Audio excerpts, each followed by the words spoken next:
Hi guys, कैसे हो आप लोग? So today I am going to discuss the strategy for CA final audit. This video is common for both old syllabus and new syllabus. ठीक है, ये strategy more importantly November 20 people and May 21 people के लिए है. जो बच्चे जुलाई 20 में भी एग्जाम जो दे रहे उनका पढ़ के तो हो ही गया होगा. हाँ, अगर आपको रेफर करें तो बिंदास इसको रेफर कर सकते हो. ठीक है, कैसे पढ़ना चाहिए, क्या पढ़ना चाहिए, आई होप आप, क्योंकि तैयारी तो कर रखी होगी आपने मई के हिसाब से. फिर एग्जाम पोस्टपोन है जून में, फिर एग्जाम पोस्टपोन है जुलाई में. सो आपने अपनी तैयारी कर रखी होगी. किसी ने कोई चैप्टर छोड़ रखा है ऑप्शन में, वो देख लीजिए वो इंपॉर्टेंट है या नहीं है. आपकी जो स्ट्रैटेजी एक बार मैच कर लीजिए. ठीक है, नवंबर 20 मई 21 अब कैसे पढ़ना है ऑडिट. अब आधे बच्चों को सबसे बड़ा डाउट लगा था कि सर ऑडिट को याद नहीं होता है. गाइस, करना पड़ेगा. कोई भी ऑप्शन नहीं है, ऑडिट को याद करना पड़ेगा. See you can not be the master of all, but at least you can be master of few. कुछ ऐसे स्पेसिफिक चैप्टर्स है जो फिक्स है ऑडिट में, जो आते ही है हमेशा. एटलीस्ट आप वो तो कीजिए. फॉर एग्जाम्पल फिस्कल लॉस हमेशा आता है, फिर कॉर्पोरेट गवर्नेंस एलओडीआर हमेशा आता है, ऑडिट ऑफ सीएफएस हमेशा आता है. कुछ ऐसे चैप्टर्स है, इंश्योरेंस बैंक में से दोनों में से एक दिख जाता है वहां पर. कुछ ऐसे चैप्टर्स है जो फिक्स है, तो वो चैप्टर को अपना फोर्टे बनाइए, क्योंकि वहां आप रॉन्ग नहीं हो सकते हो. ठीक है, अब ऑडिट में जनरली, ठीक है, हर टीचर की बुक में जहां से भी आपने पढ़ रखा है, मॉड्यूल में पढ़ रखा होगा, आपने देखा होगा करीबन इतने सारे चैप्टर्स है. अब जब सिलेबस चेंज हुआ था, ठीक है, जब रिवैम्प हुआ था, उसमें 3 हटा दिए थे. वो मैं नहीं बताऊंगा कौन से हटा दिए, मैंने कट कर दिया वहां पर. अब क्या करना चाहिए, स्ट्रॉन्ग कैसे बनाना चाहिए, कॉन्फिडेंस कैसे बिल्ड करना चाहिए गाइस. तो सबसे पहले क्या करने का, मैं हमेशा बोलता हूँ कि भैया छोटा चैप्टर ही आपको बूस्ट करेगा. अब ना when you open any teacher का बुक, आपको मोटा मोटे 25-26 चैप्टर्स दिखेंगे. ठीक है, यहाँ पर 29 दिख रहा है क्योंकि वो 3 चैप्टर हट जाएंगे, 25-26 चैप्टर्स आपको दिखेंगे. अब मैं एज अ स्टूडेंट सोचता, अरे यार 25 चैप्टर पढ़ने का भाई तकलीफ है. 25 चैप्टर कैसे याद करेगा. अब सबसे बड़े टॉपिक, टेक्निकल टॉपिक को पहले उठा लोगे तो मोरल वैसे डाउन हो जाएगा. क्या करने का, सबसे पहले इजी टॉपिक जिससे अपना कॉन्फिडेंस बिल्ड होए. तो सबसे पहले एकदम इजी टॉपिक भैया, डिविडेंड, कंपनी ऑडिट पहले करने का. ठीक है, अकाउंट्स ऑफ कंपनी, ऑडिटर्स, क्योंकि ये सब चीजें तो हम लोग आईपीसीसी में पढ़ चुके थे ऑलरेडी, हमको थोड़ा बहुत तो याद होगा यहाँ पर. तो पहले आप ये करोगे, देन कारो, यू विल डू देन कारो. तो पहले क्या करने का, अपना कंपनी ऑडिट को स्ट्रॉन्ग कर लेने का. फिर एक चैप्टर ऐसा कॉमन है जो लॉ में भी आपने पढ़ रखा था, पता होगा आप लोगों को, इन्वेस्टिगेशन. तो जिसका इन्वेस्टिगेशन का मोटा माटी मतलब ऑलमोस्ट 80% ऑफ दिस चैप्टर ये आपने लॉ में पढ़ रखा है. तो क्या हो जाएगा, मैं देखूंगा भाई मेरे पास 25-26 चैप्टर 5 अपने हो गए, कॉन्फिडेंस बिल्ड हो गया. Then take out small topic जिसकी ज्यादा वेटेज है, जो रिपीटेटिव है. For example chapter called as PSU, आता ही है. ठीक है, कॉर्पोरेट गवर्नेंस एंड एलओडीआर, आता ही है. ठीक है, देन ऑडिट ऑफ सीएफएस, आता ही है. रिपोर्टिंग ऑफ फ्रॉड्स, आता ही है. लाइबिलिटी ऑफ ऑडिटर जनरली आपको पेपर में दिख जाता है. तो ये चैप्टर कैसा होगा, ये मतलब वाले चैप्टर है. हाँ, इसमें लॉजिक चीज है कि हाँ ये ऐसा ही होता होगा. जैसे सीएफएस है वो अपन ने ऑडिट में पढ़ रखा है, पीयर रिव्यू अपने प्रैक्टिकल लाइफ में देख रखा होगा, कॉर्पोरेट गवर्नेंस एलओडीआर सेबी से लिंक हो जाता है. तो ये चीजें अपने को कॉमन दिख जाती है. तो क्या होगा, इसमें और बिल्ड हो गया कॉन्फिडेंस. 10 चैप्टर उड़ गए अपने. फिर क्या करेंगे, जो एकदम बचकान टॉपिक्स है वो उठा लेने का. जैसे फॉर एग्जाम्पल मेरी बुक में होगा reporting of frauds under section 143(12). ठीक है, ये अगेन कंपनी ऑडिट का पार्ट है, फ्रॉड वाला पार्ट, ये उठा लो. फिर सार्वजनिक एक्ट 2002 उठा लीजिए. अब आधे बच्चे बोलते सर ये तो है ही नहीं. भैया ये इंटरनल ऑडिट से रिलेटेड चीजें हैं, ये मॉडल में कहीं ना कहीं छुपा हुआ छोटा सा कॉन्सेप्ट है. पढ़ लो, 2-3 आंसर ही पढ़ने होते हैं इसमें, पढ़ लेना चाहिए इसको. आधे बच्चे लड़ते सर ये सिलेबस में नहीं है. भैया 3 आंसर पढ़ के चले जाओगे, बुरा तो नहीं होगा ना, आ गया तो भला ही हो जाएगा. एमसीक्यू में कहीं भी दिख गया तो फिर पढ़ लीजिए इसको आप. ठीक है, देन आईएफसी. अब मैंने आईएफसी को अलग से एक चैप्टर बना रखा, जबकि चैप्टर है नहीं, पर ये एग्जाम में आया हुआ है 6 मार्क का, मई 19 में, ओल्ड सिलेबस में 6 मार्क का. तो क्या होगा, अपने छोटे चैप्टर बिल्ड हो गए ना. अब क्या करोगे, अब जो मुझे पता है कि बस श्योर शॉट मेरे पेपर में आता ही है 12 से लेके 16 मार्क. पहले 16 मार्क होता था, अब 12 मार्क डिस्क्रिप्टिव में, 4 मार्क आपको एमसीक्यू में दिखा आएगा, 16 मार्क का ही. ठीक है, प्रोफेशनल एथिक्स. अब क्या करने का, प्रोफेशनल एथिक्स उड़ा देने का. अब जब आप इसको टोटल करोगे ना, ये सबके मार्क्स की वेटेज को, आपको दिखेगा भाई 40 से मार्क्स मेरा हो गया, 40 से 50 मार्क मेरा यहाँ पर कवर हो गया, 40 से 50 मार्क मेरा कवर हो गया. ठीक है, now before going on to the most technical chapters, आप ओल्ड सिलेबस आप अपना ओल्ड वाला टॉपिक करेंगे, ओल्ड सिलेबस आप अपना ओल्ड वाला टॉपिक करेंगे, न्यू वाले आप अपना न्यू वाला करेंगे. ठीक है, so now if I say this is 15-16 for you guys, this would be 15 and I am making this together as 16. तो क्या अपनी नंबरिंग बराबर रहेगी.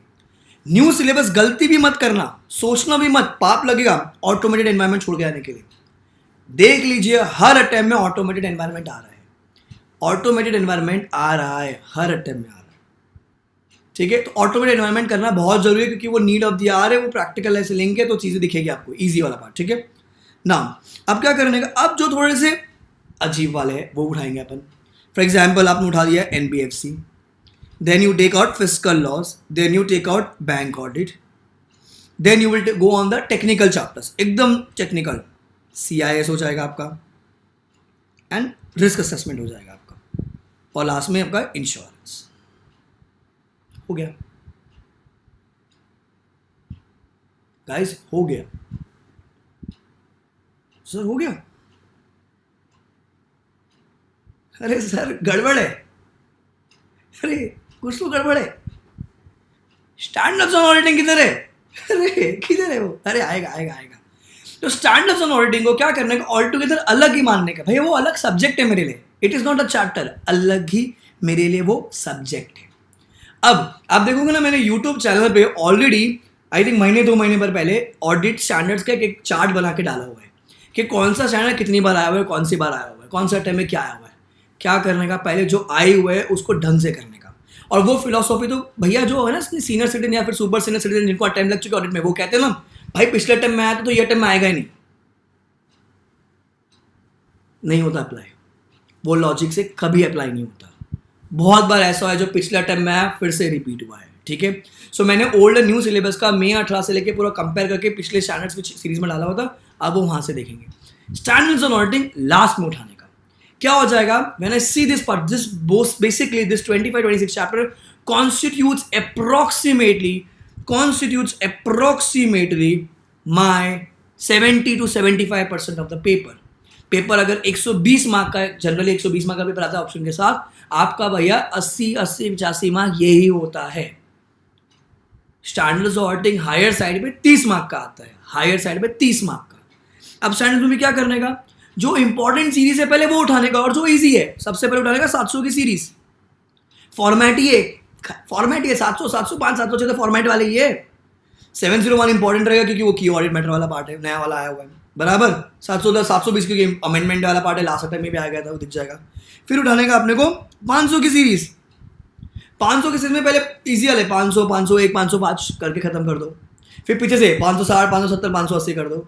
देन बीच के टेक्निकल उठाने का, देन 400 की सीरीज, 402 एंड 450। देन 600 की सीरीज, 600, 610, 600 भी सबसे ज्यादा इंपॉर्टेंट। देन 200 की, 200 तो एकदम बचकान ले, जिसमें फाइनल लेवल पे 250, 260, 265, 299 करनी होती है आपको। एंड लास्ट में 300 की सीरीज। 300 की छोड़ भी दोगे चलेगा, क्योंकि वो ऑलरेडी आप इस चैप्टर में कर लेते हो, जो रिस्क वाले चैप्टर है, CS वाला और रिस्क असेसमेंट वाला चैप्टर आप इसमें कर लेते हो already. So guys you have to be smart. Hard work देख लिया है, कर लिया है, you have to play smart. पिछले 4 अटैम्प्ट के पेपर सॉल्व कर लो, 2 आपके पास मॉक पेपर्स होंगे, 1 आपके पास RTP होगी, हो गया। इतना ही होता है ऑडिट। सी आप जब पेपर निकाल के देखोगे ना, अगर किसी को अगर मैं लग रहा है कि मैं झूठ बोल रहा हूँ, आप नवंबर 19 का पेपर निकाल के देखो, दोनों निकालो, ओल्ड वाला भी निकालो, न्यू वाला भी निकालो, मार्क करो कितना स्टैंडर्ड्स ऑन ऑडिटिंग आया है, कितना अदर टॉपिक्स आया हुआ है।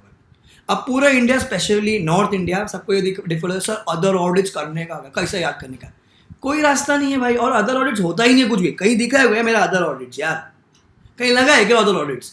मेरे लिए चैप्टर मेरे को करना पड़ेगा। और द बेस्ट पड़े, ये फिक्स होता है, ये इसी में से आता है, इसमें घुमा के कहानी बनेगा, पर आंसर तो वही होता है। स्टैंडर्ड्स ऑडिटिंग तुम कितना में पढ़ लो, सारा तकलीफ आनी है। तो मैं कहता हूँ क्या, सिलेक्टिव करने का, इसमें स्मार्ट करने का, और होल सिलेबस के प्रैक्टिस में जो क्वेश्चन दे रखे स्टैंडर्ड्स ऑडिटिंग है, उसको आप रिवाइज करते जाइए, हो गया। समझा आपको चीज ना? अब towards the end I will give you the strategy for audit, how to revise it.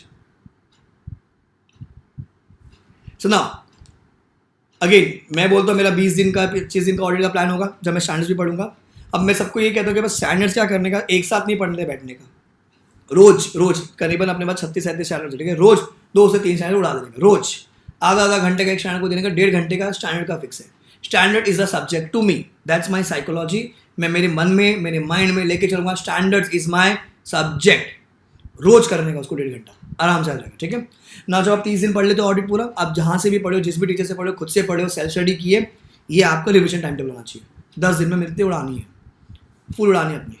Dividend, liability, कारो, फ्रॉड रिपोर्टिंग, ईजी वाले topics, account, socks, PSU. Now एक सीरीज उठा दिया अपन ने, 402 मतलब 400 की सीरीज उठाई। ऑडिटर्स, आईसीएफआर, उससे लिंक टॉपिक ले लिया, 700 की सीरीज उड़ा दी। फिर एनबीएफसी सीएफएस लिया, 600 की सीरीज उड़ा दी अपनी। सीआईएस रिस्क असेसमेंट लिया, 500 की सीरीज आधी उड़ा दी। मैनेजमेंट ऑपरेशनल पीयर रिव्यू, 500 की सीरीज उड़ा दी। इंश्योरेंस शेड्यूल 1, शेड्यूल मतलब प्रोफेशनल शेड्यूल 1 आधी 500 की सीरीज। तो 500 के में 3 दिन दिए आपको, क्योंकि वहाँ पर बड़ी सीरीज है वो, 11 ऐसे है आई थिंक। इन्वेस्टिगेशन शेड्यूल उड़ा दिया। फॉरेंसिक न्यू सिलेबस 200 की series. Physical loss, cost audit old syllabus, quality review new syllabus ऐसे 200। Bank audit, society old, automated new and ऐसे 300 की सीरीज खत्म ना। 10 दिन का टाइम टेबल, 2 दिन एक्स्ट्रा लेने का रिविजन करने के लिए, क्योंकि 10 दिन तो बजटेड है, एक्चुअल कुछ और आएगा, 2 दिन में हमारा और खत्म हो जाएगा आपका। तो the when you plan for 10 days, 12 days में खत्म। ना when you go with your SFM paper, SFM is over, गया। देन आते ही जिस दिन एसएफएम की छुट्टी होती है जनरली, ठीक है, क्या करने का, कारो, फ्रॉड रिपोर्टिंग, डिविडेंड, अकाउंट्स और कंपनी ऑडिट उठा के खत्म कर देने का। 5 से लेकर 10-15 मार्क के आसपास रेंज होएगा वो। फिर जिस दिन छुट्टी होती है अपने, ठीक है, सबसे पहले क्या करेंगे, जो फिक्स टॉपिक्स होते हैं, peer review, physical, bank, CFS, ये आते ही है पेपर में। फिर द नेक्स्ट इंपॉर्टेंस वाले इन्वेस्टिगेशन, इंश्योरेंस, सीआईएस, एनबीएफसी, ठीक है। फिर छोटे टॉपिक्स आईसीएफआर, सॉक्स एंड जो भी आपको रिवाइज करने का है। रात को डिनर से पहले क्या करने का, अपने को एथिक्स रिवाइज कर लेने का। क्यों? क्योंकि एथिक्स आपको आप अच्छे से आ गए, खाली आपको फटाफट क्लॉजेस रिकॉल करने हैं। अच्छा, आई अज्यूम कि एक ही छुट्टी थी वहाँ पर, तो नेक्स्ट दिन छुट्टी एग्जाम होगा, सुबह सुबह फटाफट ऐसे रिवाइज कर लेंगे, जो भी आपको इंपॉर्टेंट लगते हैं 10-15 ऐसे अच्छे से रिवाइज कर लो। Left over mock 1, mock 2 and RTP खत्म। गाइस यही स्ट्रैटेजी है, ठीक है। अभी बिकॉज लॉकडाउन चल रहा है, वहाँ पर सब आप घर पे हो, ये स्ट्रैटेजी फॉलो कीजिए। मॉड्यूल कोई भी ऑथर की बुक लीजिए जो भी आपके पास है, ठीक है, वो पढ़िए। My hand written book is getting drafted, क्योंकि लॉकडाउन सब कुछ बंद है, we are coordinating it. Recording भी चल रही है, जिन्होंने ऑलरेडी ऑर्डर कर रखा है कोशिश कर रहे कि टाइम पे मिल जाए आपको, बट थोड़ा सा आपको एडजस्ट करना होगा। November 20 guys, this is your ideal study plan. May 21 ऐसे ही जब भी आप पढ़ोगे आप ऐसे पढ़ोगे। जुलाई 20 वाले जो बच्चों आप ये टाइम टेबल ज़रूर फॉलो कीजिएगा, और मैं मान लो मेरी बात होता है, होएगा, ठीक है। और ऑडिट को दिल से पढ़िए, होएगा। जितना इंपॉर्टेंस साला एफआर को और एसएफएम को मिलता है, लॉ ऑडिट को नहीं मिलता। क्यों? क्योंकि साला वो है बहुत बड़ा और इंटरेस्टिंग होता है, ऑडिट नहीं होता, हमें भी पता है, बट इसको इंटरेस्टिंग बनाइए। Make a combo of easy and tough topic and साथ में शान, तो क्या चलती रहेगी चीज़ें। समझा आपको guys? Take care, bye, all the best and go करना go, take care of your parents. Bye guys, चलता हूँ, दुआ में।